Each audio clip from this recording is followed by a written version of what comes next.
La matinale RCF, le grand invité. Après le Sénat, le texte sur la réforme des retraites revient à l'Assemblée alors que la mobilisation dans la rue continue. 8e journée à l'appel de l'intersyndicale aujourd'hui. Bonjour Antoine Armand. Bonjour. Vous êtes député Renaissance de la majorité présidentielle, député de la Haute-Savoie. Nombreuses tractations en coulisses.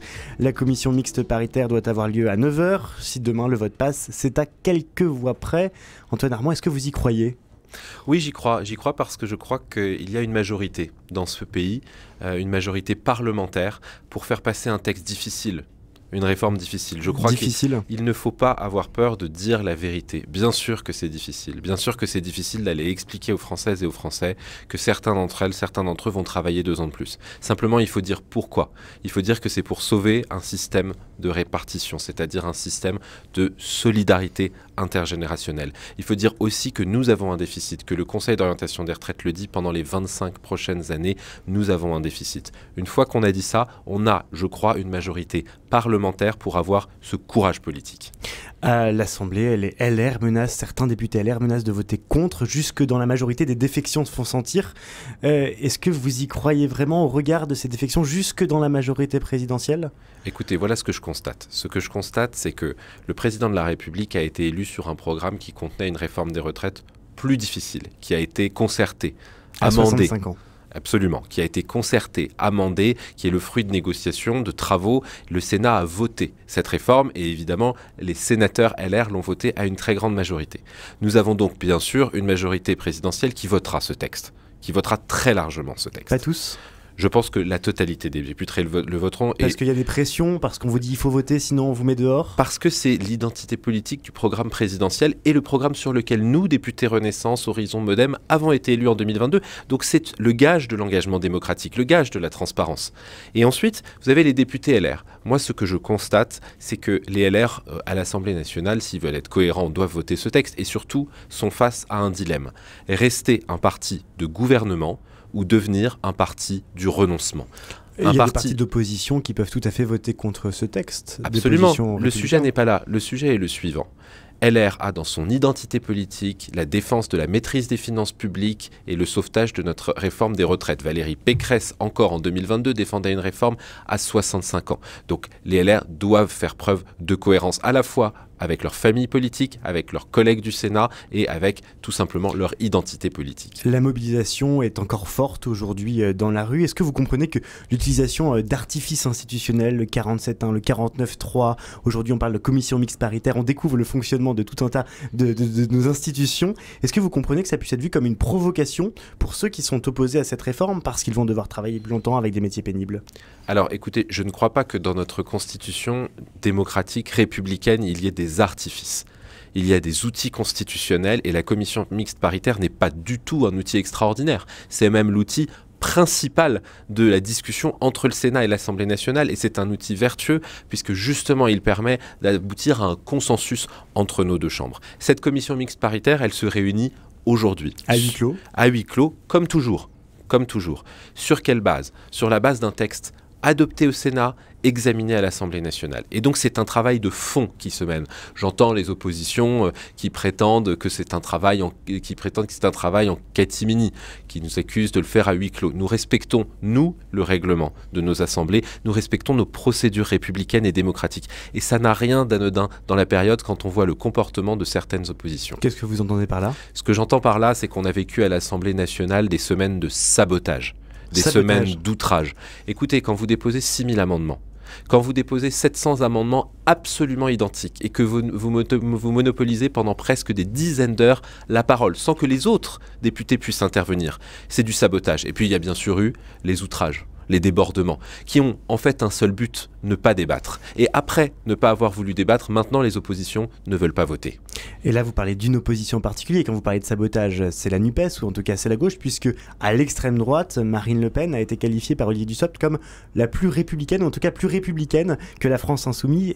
Est-ce que vous diriez, comme Olivier Dussopt, que Marine Le Pen a été plus républicaine que LFI? Le ministre du Travail a prononcé cette phrase dans un contexte extrêmement particulier. Il faisait uniquement référence au moment où Marine Le Pen, dans l'hémicycle, a condamné les insultes scandaleuses proférées par la France insoumise à l'égard du ministre du Travail. Et c'est en ce sens-là que le ministre du Travail a qualifié, et c'est vrai, que l'attitude de la présidente de groupe RN à ce moment-là était plus républicaine. Et il l'a dit, et je le redis à mon tour, qu'il n'avait rien en commun avec les valeurs anti-républicaines du Rassemblement national.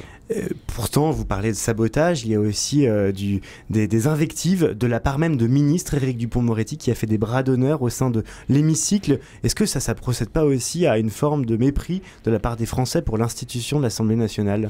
Écoutez, je me suis déjà exprimé sur le sujet et sur le contexte qui était celui, selon le garde des Sceaux, d'un contexte de bras d'honneur à la présomption d'innocence qui était bafoué, selon lui, et évidemment pas à des personnes. Ça vaut un bras d'honneur dans l'hémicycle. Une fois qu'on a dit ça, et je l'ai dit, je le répéterai sans difficulté, une fois qu'on a dit ça, ce sont des gestes totalement inappropriés et déplacés, et les ministres, avant tous les autres, doivent être exemplaires.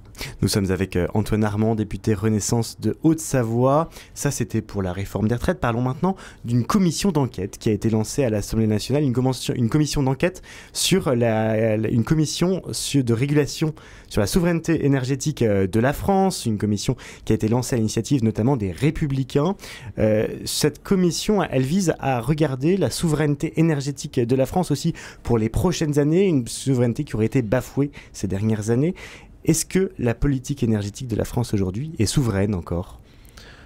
Alors écoutez, je rendrai dans quelques jours mon rapport qui prendra toutes les mesures nécessaires, qui tirera toutes les conclusions nécessaires de la soixantaine d'auditions, des plus de 150 heures, je crois que c'est probablement inédit pour une commission d'enquête, d'auditions d'anciens premiers ministres, d'anciens ministres, de responsables énergétiques et demain d'anciens présidents de la République. Parce que demain, il faut le dire, demain vous recevez François Hollande et Nicolas Sarkozy dans cette commission d'enquête. Absolument, en clôture de nos travaux pour avoir la synthèse de ces dernières décennies.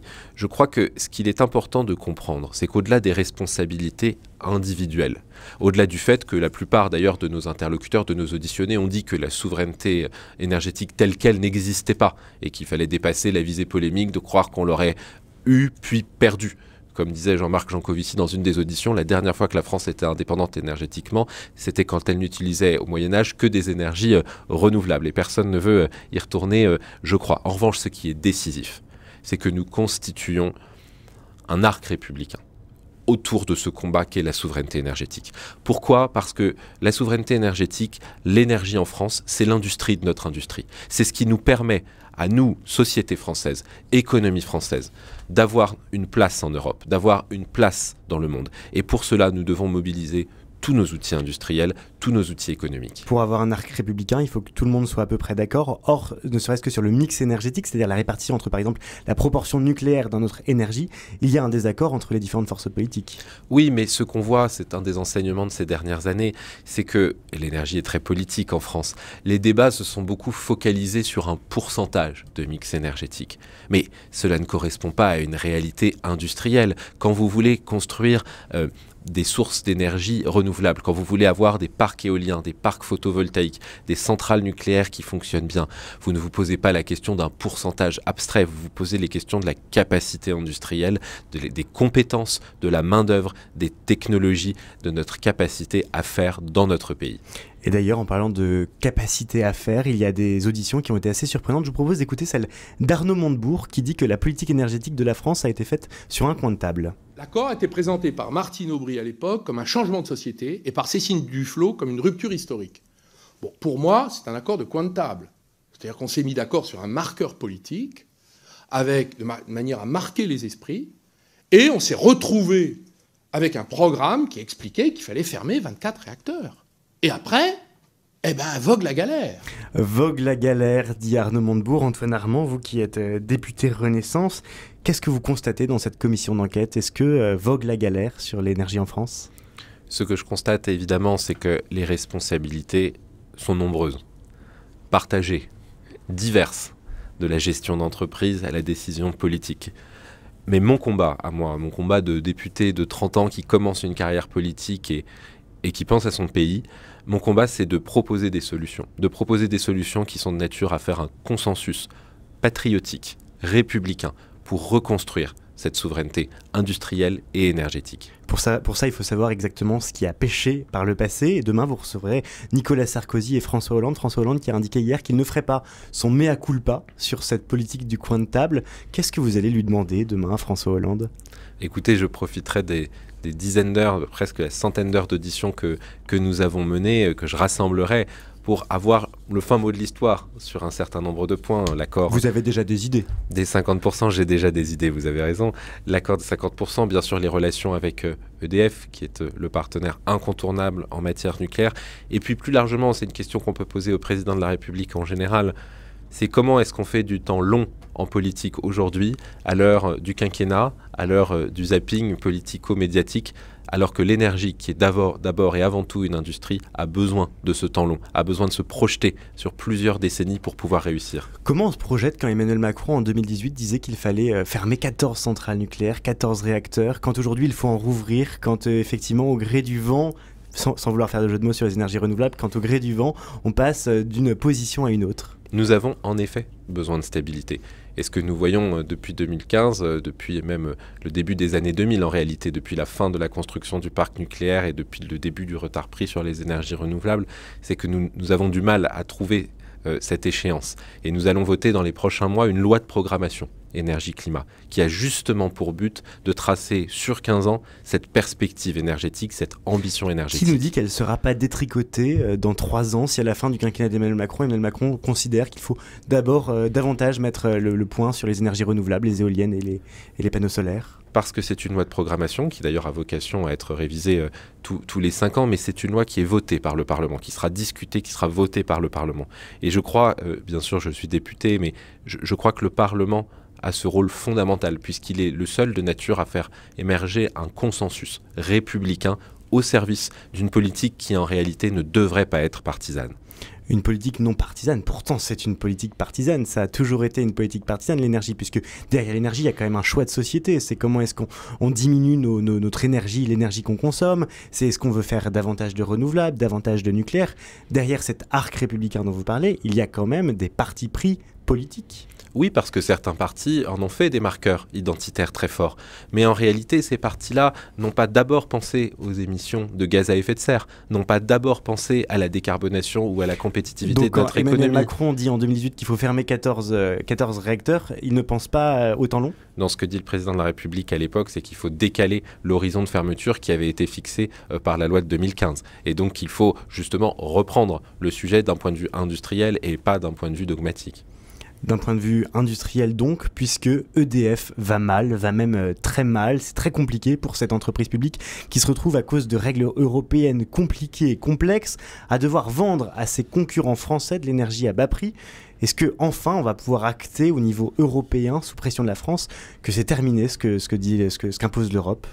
Écoutez, ce qu'on partage tous aujourd'hui, c'est le constat des limites, de l'échec d'une partie du marché européen de l'électricité tel qu'il fonctionne. Et le combat du président de la République, le combat de son gouvernement aujourd'hui, c'est d'aller expliquer à l'Europe que cette position d'indexation sur le gaz et de myopie du marché européen de l'électricité pour notre sécurité d'approvisionnement n'est pas tenable. C'est actuellement l'objet des discussions à Bruxelles. Et ça comporte évidemment la dimension de l'Arenh qui doit s'éteindre naturellement en 2025. Donc l'Arenh, c'est ce mécanisme qui fait que l'Europe impose que le prix de l'électricité soit à peu près au niveau du prix du gaz.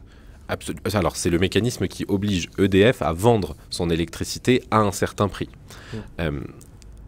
Et donc, l'Arenh qui s'éteint en 2025 et l'ensemble des auditionnés ont eu des débats sur cette Arenh et sur ce marché européen. Ce qu'on voit, c'est qu'il a fallu que les gouvernements ne prennent pas leurs responsabilités au fur et à mesure des années pour qu'on arrive dans cette situation-là. Et comme toujours en matière énergétique, en particulier en matière de marché européen, eh bien, c'est un ensemble de responsabilités qui nous amène ici. Merci beaucoup Antoine Armand, je rappelle que vous êtes député Renaissance de la Haute-Savoie. Merci d'avoir été ce matin l'invité de RCF. Merci.